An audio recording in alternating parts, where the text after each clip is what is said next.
ফিকির করতেন। কেমন ফিকির করতেন?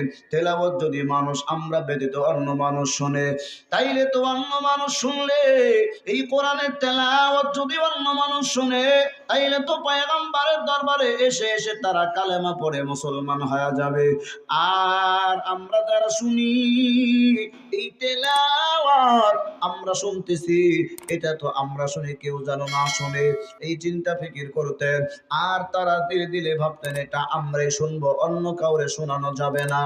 আবু জাহেল এমন একটা পরিকল্পনা করতেন, নবীজির সব সময় কেমনে নবীজির এই শান মান থামানো যায়, কেমনে শান মান নিচু করা যায়, চিন্তায় চিন্তিত হয়ে পড়তেন। কারণ উনি জানতেন কোরআনের প্রচার প্রসার যদি বেশি হয়ে যায়, আমাদের তো কোনো আত্মমর্যাদা থাকবে না, আমাদের কোনো কিছুই তো মান আর শান বজায় থাকবে না। তাইলে এটা তো আমাদের দ্বারা, আমাদের জন্য এটা কাম্য হতে পারে না। পয়গম্বর একদিন তেলাওয়াত করেন, আবু জাহেল সামনে আসিয়া দাঁড়ায় কয়, ভাতিজা এত সুন্দর তুমি তেলাওয়াত করো, এটা কি জাদু মন্ত্র নাকি? আল্লাহর বান্দা ডাক দেয়া বলে, না এটা জাদু মন্ত্র হতে পারে না, এটা আল্লাহ পাকের কালাম, এটা কেমনে জাদু হবে? আল্লাহর বান্দা কয়, না আমি বিশ্বাস করি না, আমি এটা বিশ্বাস করি না। কারণ তোমার তেলাওয়াতে সবাই মুগ্ধ হয়ে যায়, তোমার তেলাওয়াত শোনার পর সবাই পাগল পারা হয়ে যায়। তুমি এত সুন্দর তেলাওয়াত করো, এই তেলাওয়াতের মাধ্যমে মানুষগুলো তোমার দিকে আকৃষ্ট হয়ে যায়। আল্লাহর বান্দা ডাকতে বলে, না না এটা কোনো জাদু হতে পারে, এটা কোনো জাদু না, আল্লাহ পাক আমারে দিয়েছেন, আমি আল্লাহ পাকের কালাম তেলাওয়াত করি। আল্লাহর বান্দা কয়, এটা পরীক্ষা করার জন্য, আমি একটা টেস্ট করার জন্য একজন লোক তোমার সামনে দাঁড় করায়া দেব। আল্লাহর বান্দা বুঝারে ইয়ামান থেকে এক জাদুকারকে ভাড়া করে আনিয়া মায়ার নবীর সামনে দাঁড় করাইয়া ডাকতে বলে, এই জাদুকার তুমি দেখো তো এটা জাদুবিদ্যা নাকি অন্য কিছু? আল্লাহর বান্দা পয়গম্বরের চেহারা দিকে তাকায়া, ওই বান্দা তাকায়া তাকায়া যখন একবার পয়গম্বরের চেহারার দিকে তাকাইলেন, তাকায়াই বুঝা ফেললেন না ইনি কোনো জাদুকার হতে পারেন না। একটু আওয়াজ দিয়া কন্যা আল্লাহু আকবার। এত সুন্দর চেহারার মানুষ, উনি কোনোদিন জাদুকার হতে পারেন না। কারণ মানুষের চেহারা দেখলে তো বোঝা যায়, ভদ্র সদ্র মানুষের চেহারা দেখলে বোঝা যায়, চেহারার ভিতরে ভদ্রতার ছাপ ফুটে ওঠে। বিশ্বনবী রাহমাতুল লিল আলামিন এমন মানুষ, উনার চেহারার দিকে তাকায়া আল্লাহর ওই বান্দা কয়, এমন সুন্দর মানুষটা কোনোদিন জাদুকার হতে পারে না।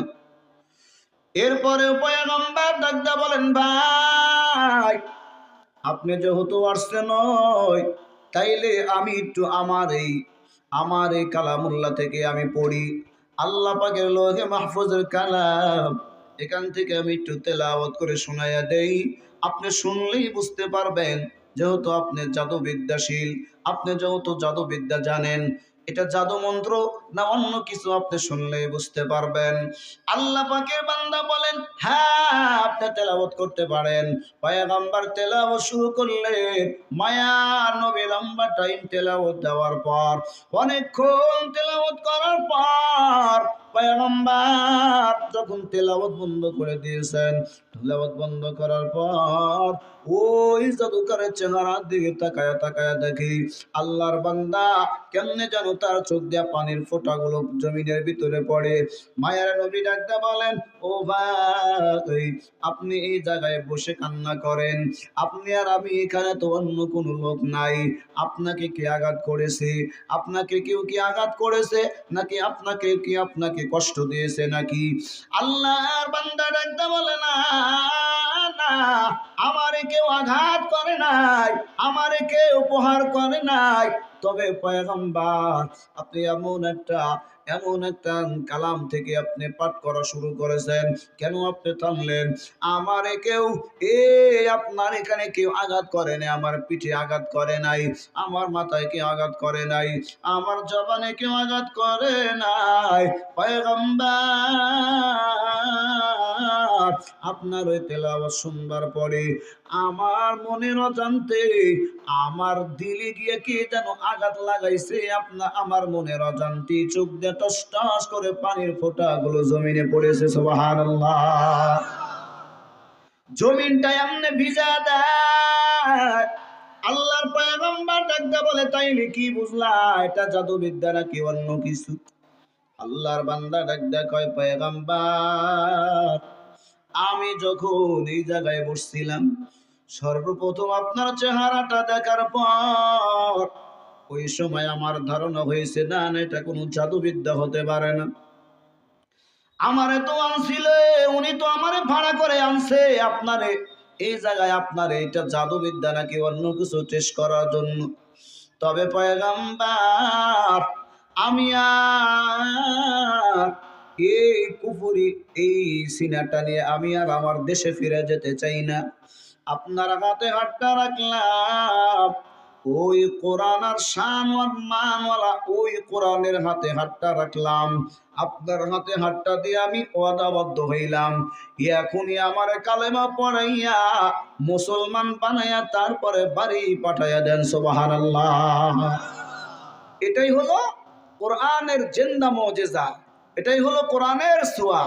যেই বান্দারা কোরআনের সাথে থাকবে, মানুষ যত বাড়বে, বয়স যত বাড়বে, তার শান ও মান আল্লাহ পাক বাড়ায় দিবেন। জোরে কোন আলহামদুলিল্লাহ। কারণ টাকা পয়সা হলে তো মানুষের মান সম্মান, যখন টাকা পয়সা বেশি হয়, মানুষের বয়সও যখন বেশি হয়, তখন তার আর কেউ দেখতে চায় না, মানুষ তার কাছে বোঝা হয়ে যায়, বার হয়ে যায়। সম্মানিত হাজরিন, কিন্তু যারা কোরআনওয়ালা, যারা কোরআনের সাথে সময় ব্যয় করেছে, তাদের যখন তারা ওই আস্তে আস্তে বয়স হয়, তাদের শান ও মান আল্লাহ পাক এমন বাড়ান, তারা যদি বসেও ইবাদত করে, ওই ইবাদতটাও আল্লাহ পাক পাওয়ারফুল ইবাদত হিসাবে আল্লাহর দরবারে গ্রহণযোগ্যতা লাভ করে। জোরে কোন আল্লাহু আকবার। আল্লাহ।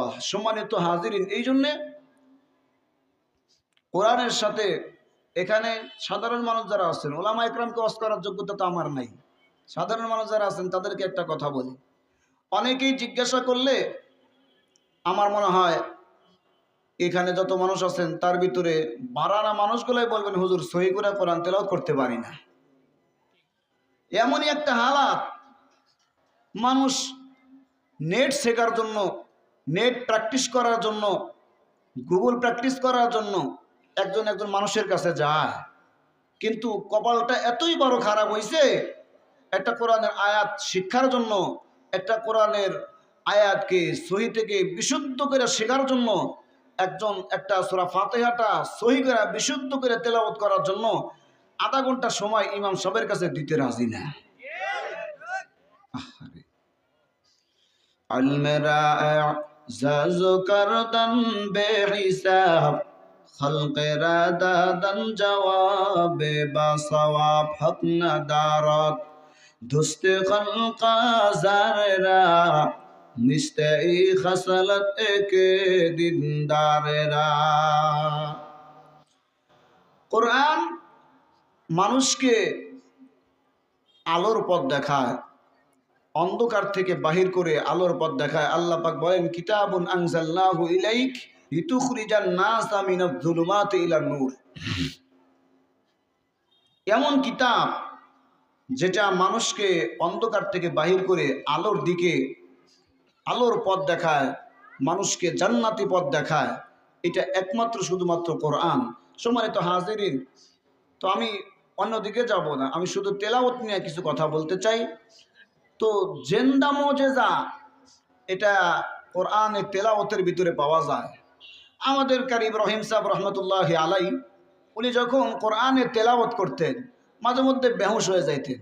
তো ওনার সফর সঙ্গীরা জিজ্ঞাসা করতেন, হযরত আপনি কোরআনুল কারীম তেলাওয়াত করলে মাঝে মধ্যে চিৎকার দিয়ে বেহুশ হয়ে যাইতেন, বেহুশ হয়ে যান, এটার রহস্যটা কি, হাকিকত কি?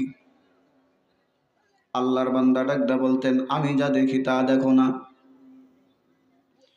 এই কোরআনে আমি যা দেখি তা তোমরা দেখতে পাও না।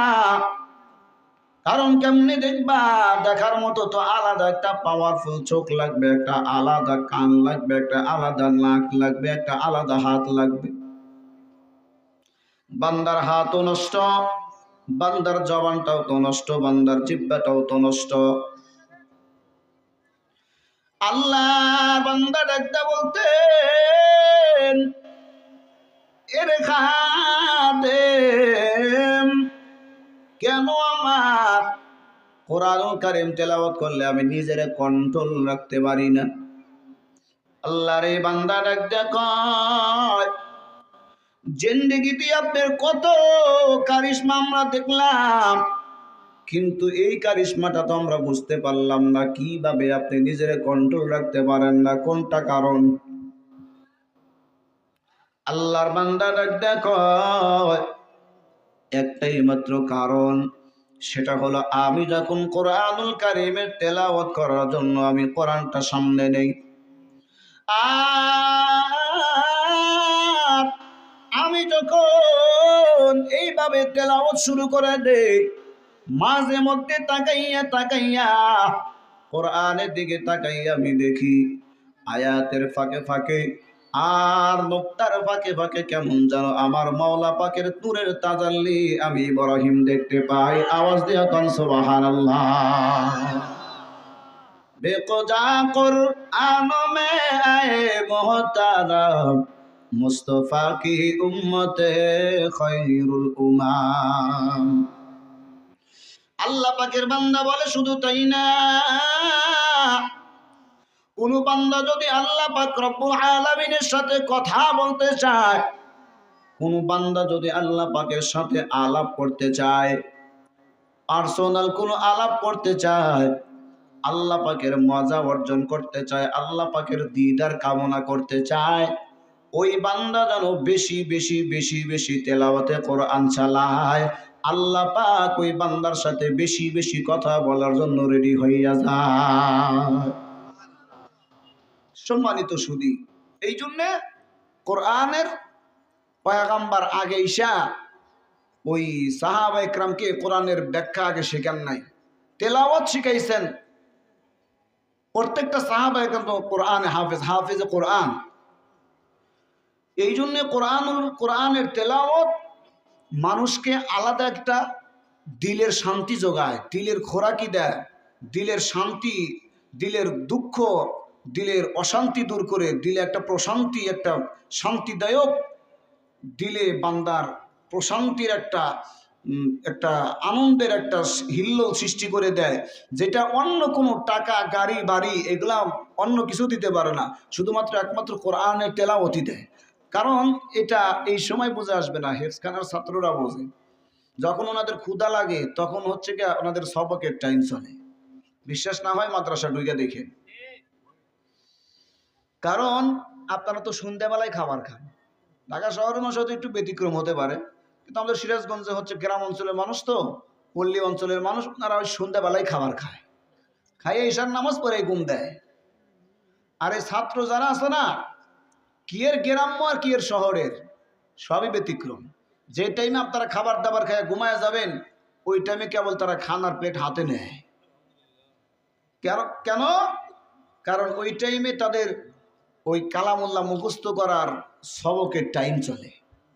সম্মানিত সুধী, এখন আসেন, হুজুর তেলাওয়াত পারি না, তাইলে আল্লাহ নবী তো বলেন, কুন আলিমান আও মুতাআল্লিমান আও মুঈনান আও মুহিব্বা ওয়ালা তাকুন খামিসাতান ফাতাহলিক। কোরআনুল কারীমের তেলাওয়াত শেখো, এর সাথে সম্পর্ক রাখো, এদেরকে মহাব্বত করো। একটা আছে তেলাওয়াতে কোরআন, আর একটা আছে তাজিমে কোরআন। আর তেলাওয়াত পারেন না, তাইলে তো তাজিমে কোরআন করতে হবে, কোরআনকে বুঝতে হবে যে এটা সম্মানী কিতাব, একে সম্মান জানাইতে হবে, শ্রদ্ধা জানাইতে হবে। আমাদের ওই যখন আমরা হেফজখানা যদি আমাদের হেফজ দেয়, ওই দিন আমাদের অনেক সিরাজগঞ্জের বড় বড় বুজুর্গ ওলামা ইকরাম ওনারা গিয়ে আমাদেরকে হেফজ দিয়েছেন। তো হেফজ দেওয়ার পর সময় একটা কথা বলছেন, আজও আমার সেই কথাটা কানে বাজে। সেটা হলো, ওনারা বলছেন, বাবা দেখো, এটা তো মাত্র কেবল শুরু করলা, এই কোরআনটা হেফজ শুরু করবা, তো এই শুরু করতেছো যে এটার একটা শান আছে, এটার একটা মান আছে, এই শান আর মান ধরে রাখতে হবে। ধরে রাখার একমাত্র মহাতার পথ হলো বেশি বেশি কোরআনের তেলাওয়াত করা। তার আগে আর একটা জিনিস আছে, এটা তোমার ভিতরে ঢুকবে, তার আগে একে তাজিম করতে হবে। তো আমাদের এই ভারতবর্ষের একজন বাচ্চা সুলতান মাহমুদ, উনি তো বড় দিনদার পরহেজগার মুত্তাকি বান্দা ছিলেন। ওনার বাদশাহী জীবনে কখনো তাহাজ্জুদের নামাজ ছুটতো না। হ্যাঁ হ্যাঁ। আর আমরা অটো চালাই, আল্লাহর কাছে যদি আল্লাহ নামাজ তো পড়তে পারি না, অটো চালাই যে, কি কথা ঠিক না ঠিক? হ্যাঁ। আল্লাহ গার্মেন্টসে থাকি, কেমনে নামাজ পড়ি, গার্মেন্টসের গেট তো তালা থাকে, নামাজের সুযোগ হয় না। আল্লাহ বলবো ওইটা মনে করে কাজ হবে না। আল্লাহ সব বাইরে দিনের সহিবুজ দান করু, জোরে কোন আমিন। আল্লাহ পাকের বান্দা মরে যাওয়ার পরে ওনার দোস্ত স্বপ্নে যোগে দেখে, দোস্ত তোমার কবরের হালাতটা কি? তাই আল্লাহ পাক আমারে মাফ করে দিয়েছেন, সুবহানাল্লাহ কম না? সম্বরটা শোনার পরে, এই খবরটা শোনার পরে যে কোনো মানুষের দিলে ভালো লাগবে, কথা কোন ঠিক না? ওনার দোস্ত কয়, দোস্ত কত কথাই তো আমার সাথে শেয়ার করলাম, হ্যাঁ আজকে না হয় বলো কোন আমলের বরকতে আল্লাহ পাক তোমারে মাফ করে দিলেন? আল্লাহর বান্দা কয়, দোস্ত জিন্দেগিতে কত ভালো কাজ করছি আমি, রাস্তাঘাট, কালভার্ট, ব্রিজ, মানুষকে খাবার, দরিদ্রদেরকে কাপ বস্ত্র বিতরণ, শীতের সময় কাপড় চোপ কম্বল বিতরণ, সব করছি। আল্লাহ পাক বলে, সুলতান তোর কোনো আমল আমার দরবারে গ্রহণযোগ্য হয়নি, কিন্তু একটা আমল আমি আল্লাহ তোরে, ওই আমলটা আমি আল্লাহর দরবারে এত ভালো লাগছে, যার কারণে আজকে তোরে মাফ করে তোর কবরখানা জান্নাতের বাগিচা বানায় দিলাম। সুবহানাল্লাহ। সুলতান মাহমুদ ডাক কয়, দোস্ত আমি একদিন রাষ্ট্রীয় সফরে গেলাম। রাষ্ট্রীয় সফরে যাওয়ার পর, ওই সময় রাষ্ট্রীয় সফরে যাওয়ার পরে আমার একটা ভিআইপি রুম দিল থাকার জন্য। ভিআইপি রুম দেওয়ার পর আমি আমার মাথার উপরে তাকায় দেখি, যেদিকে পাটা আমি বিছায় দেব, লম্বা করে দেব, ওই দিকে তাকায় দেখি অনেক উপরে একটা কোরআন দেখা যায়। ওই কোরআনটা আমি মনে করলাম আমি সুলতানের পায়ের উপরে কোরআন থাকবে না, না এটা হতে পারে না। আমি এইটা মনে করিয়া কোরআনটা অন্যত্র রাখি আসার জন্য বিছানা থেকে উঠিয়া কোরআনটা হাতে নিলাম।